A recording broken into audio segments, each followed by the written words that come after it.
Oke, hari ini kita masuk ke sifat homomorfisme. Kemarin kita sudah berkenalan dengan definisi homomorfisme beserta contoh-contohnya gitu ya. Sekarang ke sifatnya. Oke, misalkan kita punya dua buah grup, G dan G aksen, dan si itu suatu homomorfisme dari G ke G aksen, maka sifat pertama yang kita punya adalah elemen identitas di G grup domain itu selalu dipetakan ke elemen identitas di grup kodomen, G aksen di sini. Sifat kedua, inverse dari A dipetakan ke inverse petanya si A. Jadi di sini A inverse dipetakan ke inverse-nya peta A gitu ya. Jadi bergantung pada si A di sini. Kemudian kernel C merupakan subgrup normal dari G. Image-nya dia bukan subgrup normal, tapi dia hanya sebatas subgrup saja.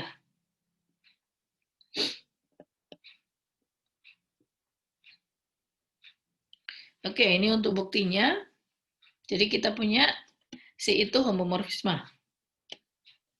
Kita mau tunjukkan si E, atau di sini E itu dipetakan ke E aksen. Oke, ini permainan aljabar aja. Jadi kalau kita punya A elemen G, maka di sini sifat operasi dengan elemen identitas kita punya AE sama dengan A. Karena si itu homomorfisme, maka di sini kita punya si AE sama dengan si A. Sehingga di sini karena si homomorfisme berarti berlaku sifat si AE itu sama dengan si A kali si E. Nah, di sini ini sama dengan si A gitu ya. Karena si A, si E itu keduanya di G aksen, nah ini menghasilkan, jadi si A dioperasikan dengan si E menghasilkan si A, ini kan kita bisa menuliskan, kita bisa mendapatkan bahwa si E ini adalah E aksen.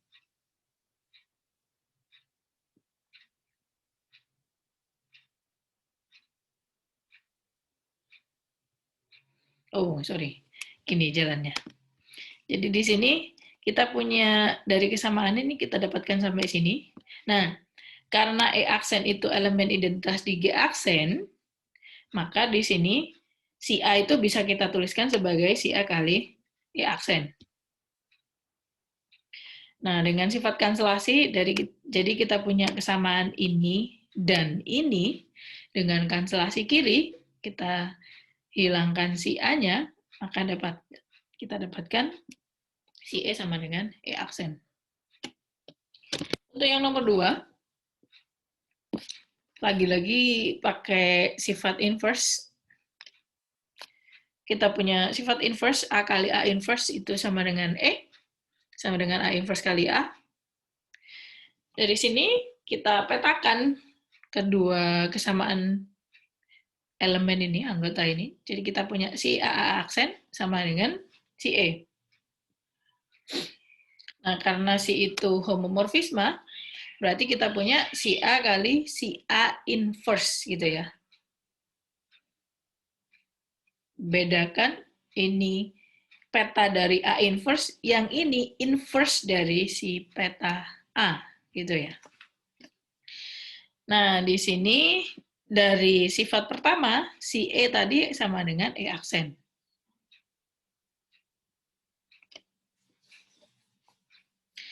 Oke, kemudian dari sini kan kita punya si A itu elemen G aksen. G aksen dia berupa grup. Berarti semua elemen di G aksen pasti punya inverse gitu ya.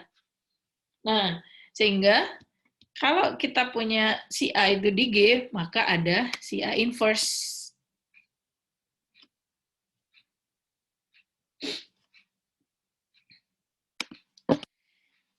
Karena ada si A inverse, kita kalikan dia sebelah kiri. Jadi kita punya si A inverse dikali si A di sini, hasilnya E aksen. Karena di sini semuanya sudah elemen di G aksen, berarti identitasnya adalah E aksen.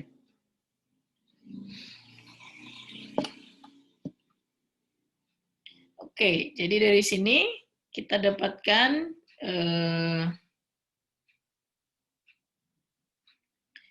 si A inverse sama dengan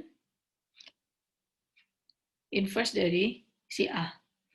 Karena inverse itu tunggal, kita sudah belajar di bab grup pertama, kan elemen identitas itu tunggal, inverse dari suatu elemen di grup itu juga tunggal, sehingga kita bisa menyimpulkan bahwa ini peta dari A inverse adalah inverse dari peta A.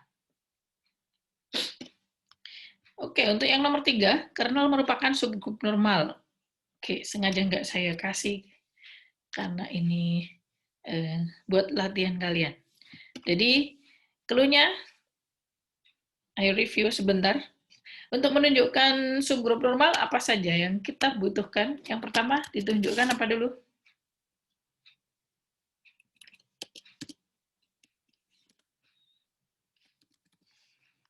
Apa, Rek? Kernel C-nya. Halo?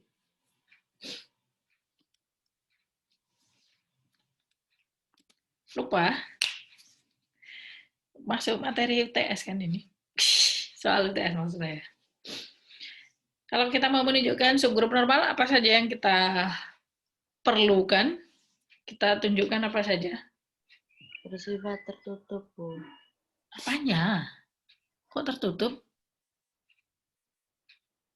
Apa hubungannya? Kanan sama dengan koset kiri. Hah? Maksudnya? Subgrup normal. Kalau operasi tertutup, itu kan kalau kita mau menunjukkan grup. Kalau subgrup normal, apa? Koset kanan sama dengan koset kiri, Bu. Tunjukkan dia subgrup dulu.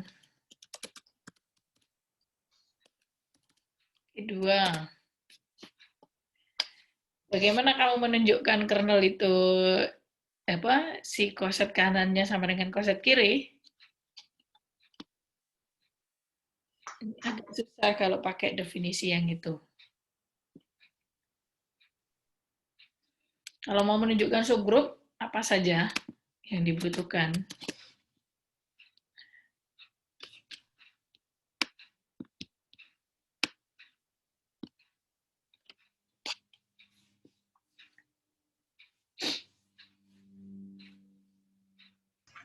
Operasinya tertutup. Operasi tertutup. Operasi tertutup di mana ini?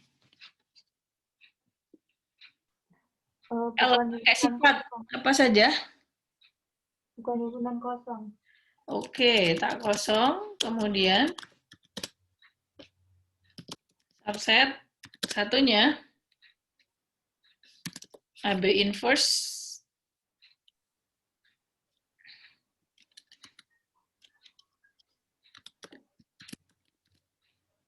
ada di kernel gitu ya.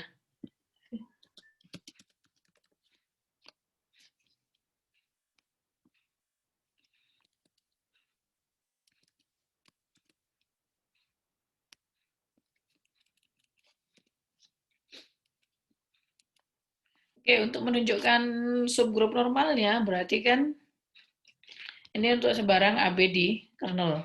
Nanti dicoba. Kemudian untuk menunjukkan normalnya berarti kan diambil sebarang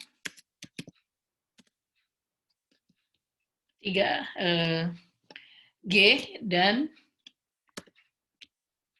G di G dan N di kernel. Tunjukkan apa di sini?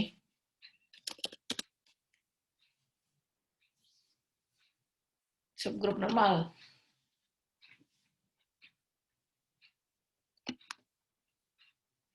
N dikatakan subgrup normal dari G jika dan hanya jika GNG inverse-nya ada di mana?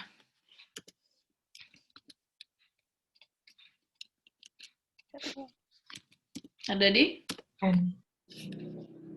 Di mana? N. Nah, kasus ini N-nya siapa?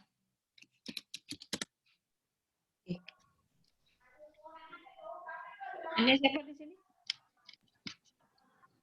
Ke inverse.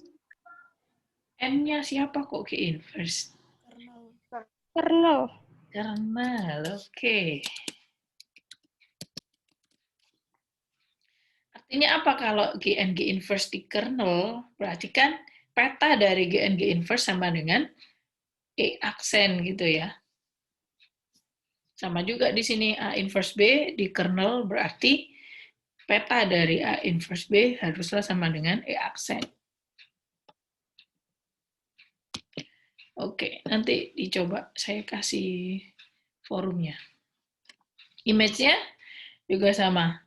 Ya karena ini materi sebelum UTS masih kita pakai ya. Matematika kan hierarki, bersifat hierarki. Jadi jangan dilupakan materi sebelum UTS itu. Masih sangat digunakan untuk selanjutnya. Oke, image C merupakan subgrup dari G aksen. Berarti ya dia hanya membuktikan yang ini saja. Jadi image-nya tunjukkan dia tak kosong. Tunjukkan image ini subset dari G aksen. Kemudian A inverse B ada di image untuk sebarang AB di image. Jadi perhatikan di sini kernel itu subset dari si grup domain G saja. Kalau image itu kan dia range hasil petanya gitu ya. Jadi dia subset dari G aksen. Kalau kalian ingat definisi image dan kernel kemarin, kernel kan anggota di G, kalau image anggota di G aksen.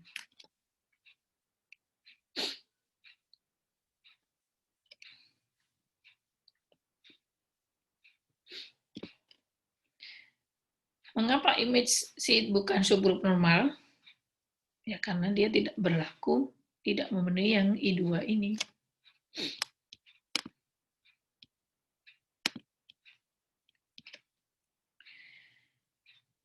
Oke, berikutnya jenis-jenis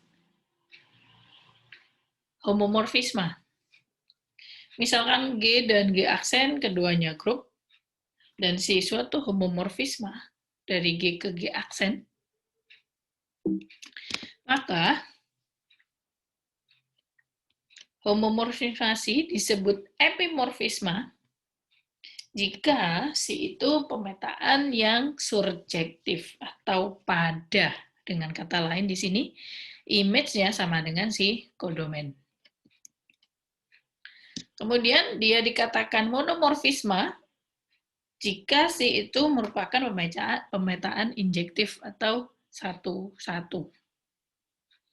Kalian sudah belajar bolak-balik, DDM ada, aljabar linier ada, kalkulus juga ada. Oke, jika sinya bersifat epimorfisme dan monomorfisme, maka kita katakan isomorfisme. Nah, kalau di himpunan, kita kan di sini bicaranya dua grup ini kan dia juga berbentuk himpunan gitu ya. Dinotasikan lah, tipe. Jadi grup G dikatakan isomorf dengan G aksen, dinotasikan ini ya sama dengan isomorfisme himpunan gitu ya. Jika terdapat isomorfisme C dari G ke G aksen atau sebaliknya. Jadi kalau misalkan kalian diminta untuk menunjukkan isomorfisme dua grup, berarti yang perlu kalian tunjukkan dari awal, kalian harus mengkonstruksi pengaitannya. Mana yang lebih mudah? Kalian membentuk pengaitan dari G ke G aksen atau G aksen ke G. Nah, dari pengaitan yang kamu definisikan tadi, tunjukkan bahwa pemetaannya well-defined. Oke, jadi di sini Saya tulis dulu. Jadi kalau kita mau menunjukkan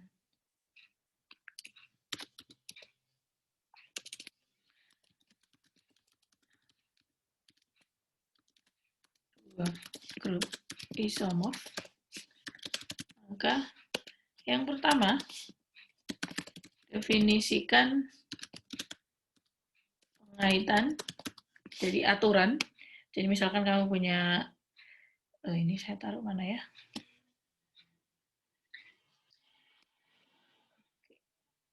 Enak ya. Definisikan pengaitan dari G ke G aksen.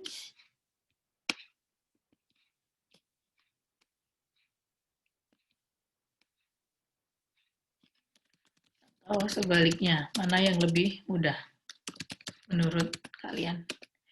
Yang kedua, tunjukkan pengaitannya well defined. Yang ketiga, tunjukkan, oke, misalkan pengaitannya di sini F gitu ya.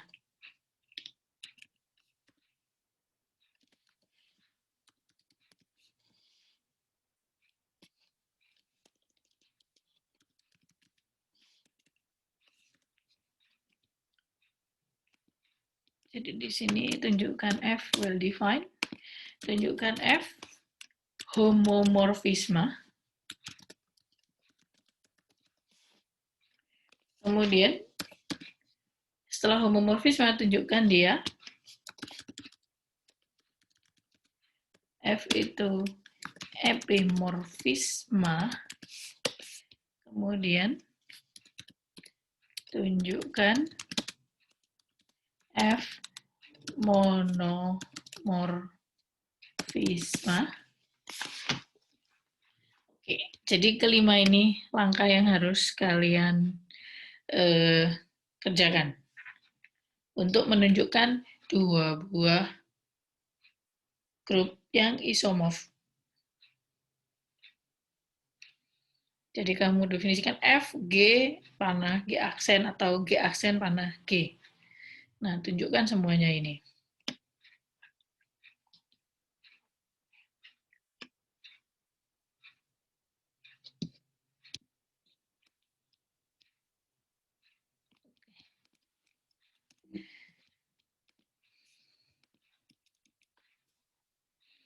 Nah, homomorfisme dari G ke dirinya sendiri, itu disebut endomorfisme. Jadi seperti contoh kemarin Z ke Z, itu kita sebutnya endomorfisme. Nah, kalau misalkan endomorfisme ini bijektif, artinya dia epimorfisme dan monomorfisme, maka kita sebutnya automorfisme.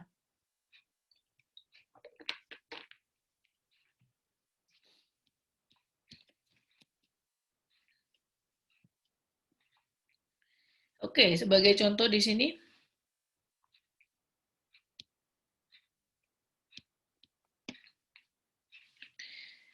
kita kemarin sudah bahas V X sama dengan 2X, endomorfisme di sini. Jadi dari Z ke Z ke dirinya sendiri dengan pengaitannya X ke 2X.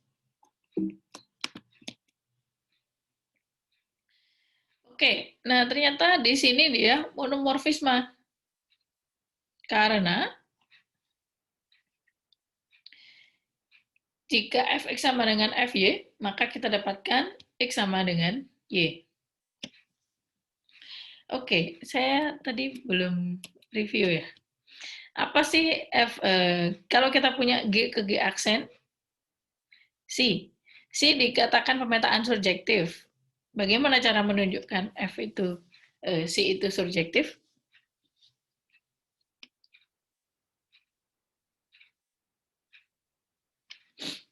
DDM-nya, alinnya,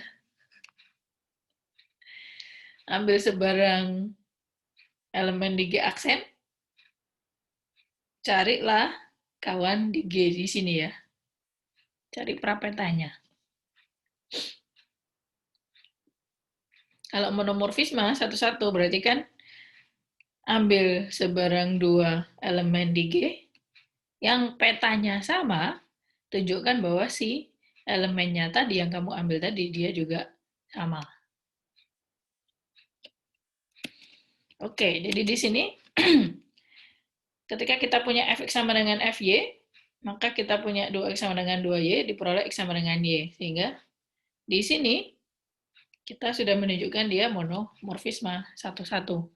Apakah dia epimorfisme? Apakah dia pemetaannya pada?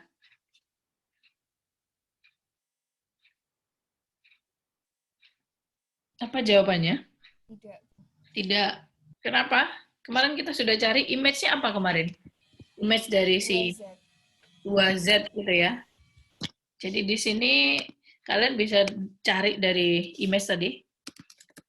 Karena image yang kemarin kita sudah cari, image V ini sama dengan 2Z, maka V ini tidak epimorfisme.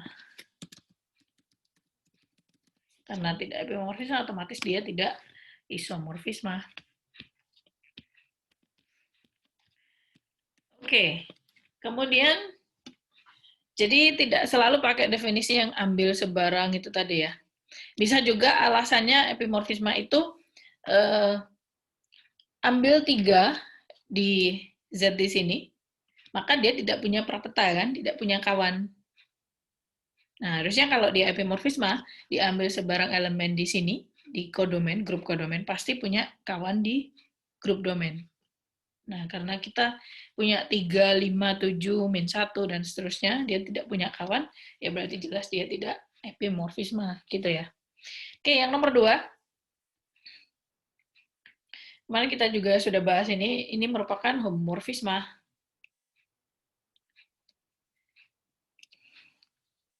Oke, ternyata dia isomorfisme. Sehingga kita bisa menuliskan di sini, R positif itu isomorf dengan R. Oke, untuk menunjukkannya bagaimana? Perhatikan di sini untuk mononya, mono.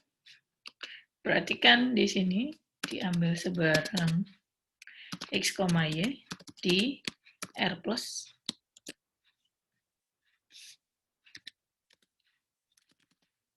dengan petanya sama gitu ya. I dari X sama dengan I, Y. Ini kan kita peroleh apa? I X dipetakan ke sini berarti kan len X sama dengan len Y. Dari sini kita peroleh apa? X sama dengan Y. Sehingga dia mono kan? F epim. Berarti diambil sebarang, misalkan di sini B, di, siapa di sini berarti? Di R saja, tanpa plus, karena kita ngambilnya di grup kodomen. Diambil sebarang B, Q aja lah. Diambil sebarang Q di R, maka caranya di sini, carilah R, sedemikian sehingga V dari R adalah Q. Siapa dia berarti? Si R-nya. Pangkat. Apa? Pangkat Q. Pangkat Q. Oke, jadi di sini itu tadi buramnya ya. Jadi kalian cari. Saya nggak detail karena di sini kita sudah belajar bolak-balik bagaimana cara menunjukkan fungsi mono dan fungsi injektif surjektif. Di sini langsung aja, maka terdapat pangkat Q gitu ya. Jadi masih berhubungan dengan yang kamu ambil di sini. Sehingga di sini V dari pangkat Q sama dengan len pangkat Q Ki gitu ya. Ini tidak lain sama dengan si Ki itu sendiri. Jadi kita punya peta dari ini adalah si Ki.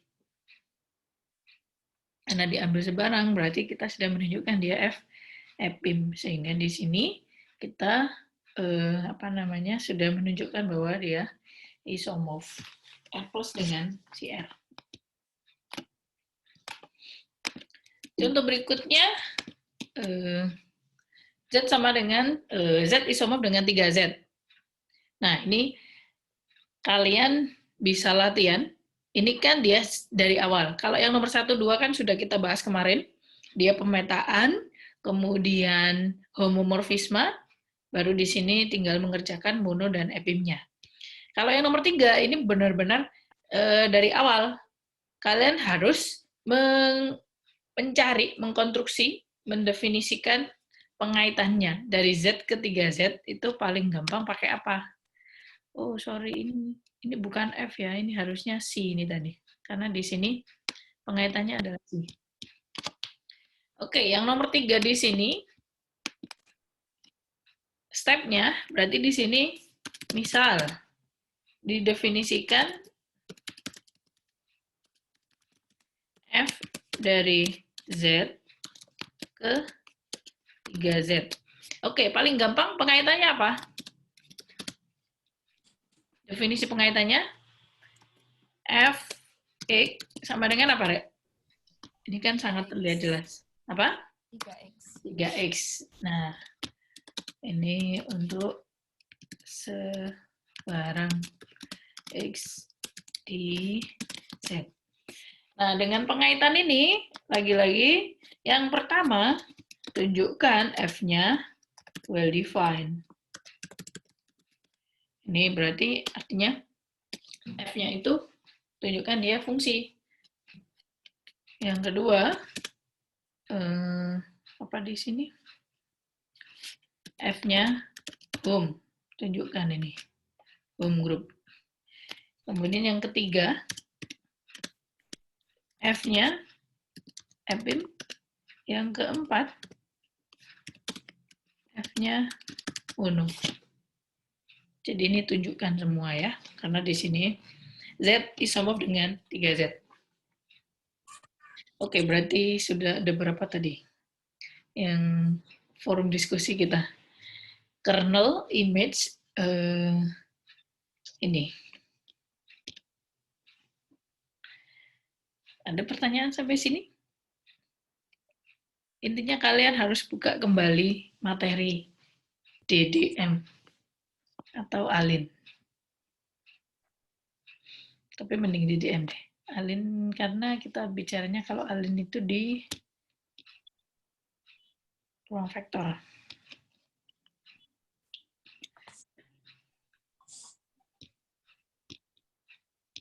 Oke, contoh berikutnya grup Z dan Ki, rasional. Apakah Z ini isomorf dengan Ki? Kira-kira jawabnya apa?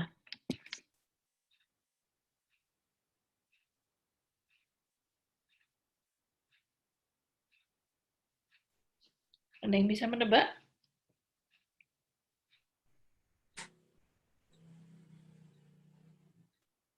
Jawabnya ya atau tidak? Tidak mungkin, Bu. Tidak. Alasannya?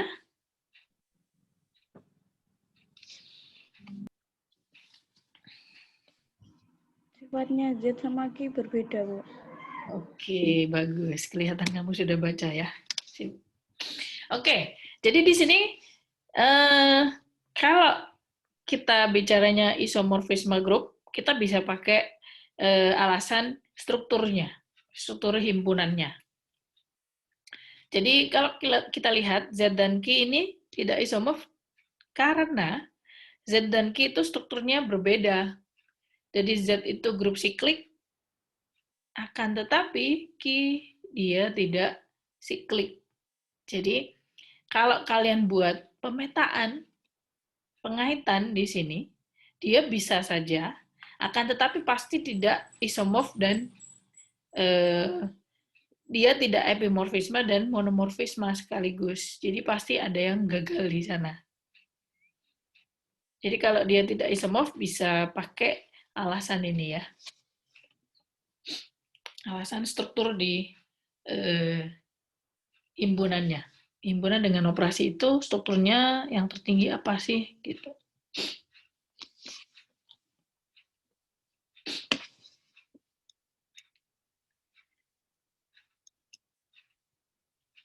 Oke, next berikutnya kita bisa pakai sifat ini untuk menunjukkan homomorfisme itu bersifat monomorfisme atau bukan.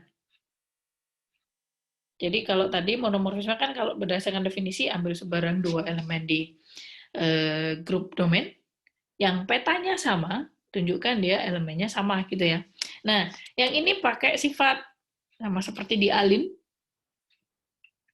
Kalau kita punya homomorfisme C dari G ke G aksen, C itu injektif jika dan hanya jika kernelnya dia hanya elemen identitas. Jadi kalau tadi, yang kemarin, contoh kemarin, mana ya? Oke, yang contoh ini. Nah, yang contoh Z ke 2Z, kita punya kernelnya hanya elemen 0. Elemen 0 di sini, 0 kan elemen identitas di Z. Pastilah dia monomorfisme. Tadi kita sudah menunjukkan definisi waktu di monomorfisme ini tadi. Oke, nah ini tadi kan monomorfisme. Bisa dicari pakai definisi, bisa pakai kernel tadi. Karena kita sudah punya definisi ini, sifat ini. Oke, di sini jika dan hanya jika, berarti buktinya kanan, kiri gitu ya. Kalau ke kanan, kita punya dia injektif, tunjukkan kernelnya sama dengan himpunan E. Karena ini kesamaan himpunan, berarti kita tunjukkan saling subset. Oke, subset yang ini pasti berlaku karena E itu pasti anggotanya si kernel. Ya, karena sifat tadi homomorfisme E pasti dipetakan ke E aksen. Oke, kemudian subset sebaliknya. Apakah kernelnya subset dari himpunan E? Berarti ambil X di kernel, maka peta dari X adalah E aksen. Di sisi lain kita punya sifat ini tadi. E dipetakan E aksen.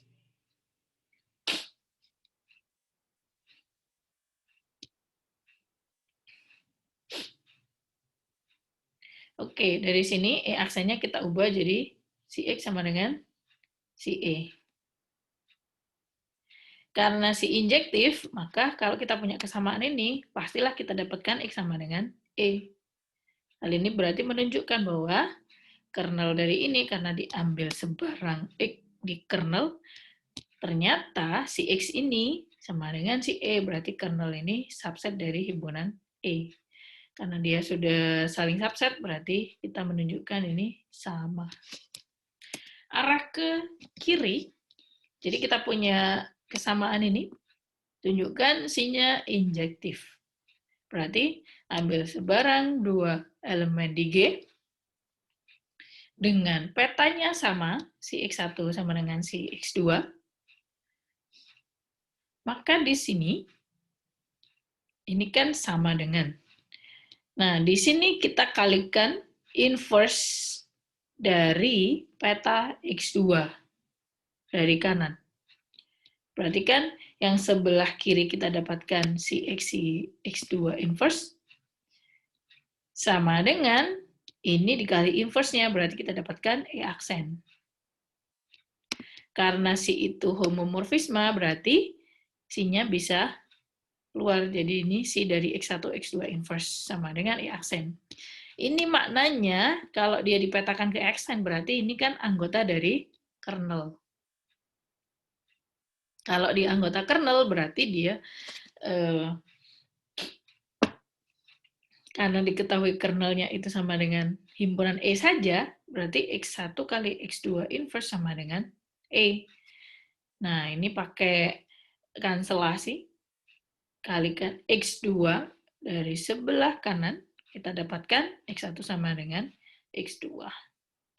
Nah, karena di sini ketika petanya sama, diperoleh X1 sama dengan X2, berarti sinya pemetaan injektif. Oke, jadi ini cara alternatif ketika kalian menunjukkan atau menyelidiki apakah homomorfisme bersifat monomorfisme.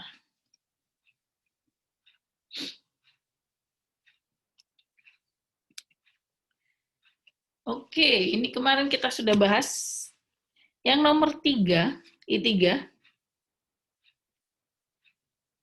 Apakah dia epim? Kemarin image-nya apa dia? Masih ingat? Image-nya adalah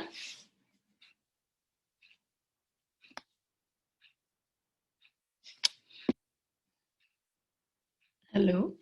Catatannya nggak dibuka atau nggak nyatet? Yang I3, kemarin image-nya apa dia? Image-nya -1 atau 1. Ya, itu sama dengan siapa? Dengan GX. G aksen. Kalau image-nya sama dengan G aksen atau kodomen, maka apa?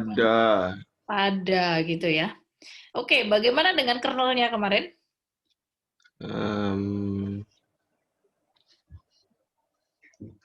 Apa ya, lupa. Genap kayaknya.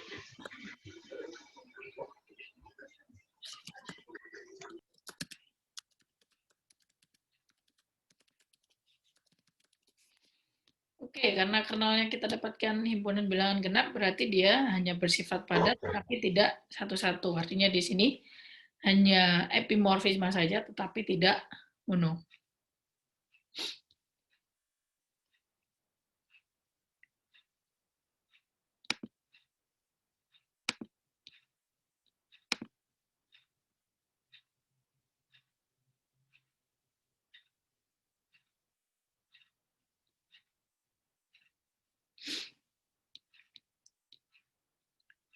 Oke, ada pertanyaan sampai sini?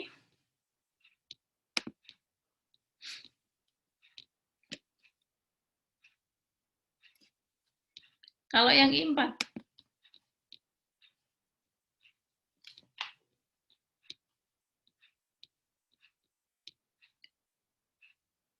VA sama dengan determinan A. Homomorfisme enggak? Kemarin. Wah, sudah jam 8. Hampir. Oke, tugasnya kemarin yang I6 ya.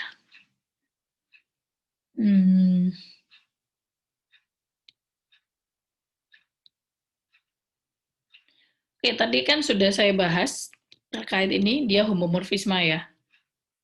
Sekarang selanjutnya, tugas selanjutnya, apakah dia di sini injektif dan atau surjektif?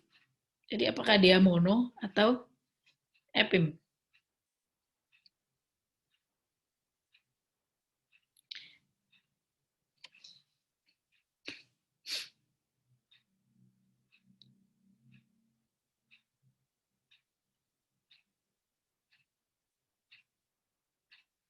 Oke, jadi ini pertanyaannya selanjutnya yang ini. Silakan dilanjutkan gitu ya.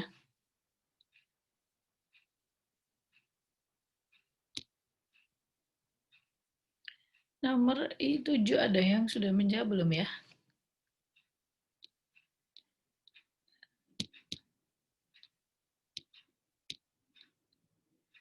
Wah, sebentar. Ini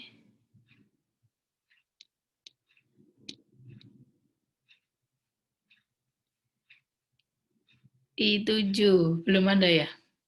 Oke, karena belum ada yang jawab, ditambahi itu. Karena waktunya masih sangat banyak. Ada pertanyaan sampai sini? Yang 7 juga buktiin itu tak, Bu? Apa? Homomorfisme. Ya, lengkap dong. Oke.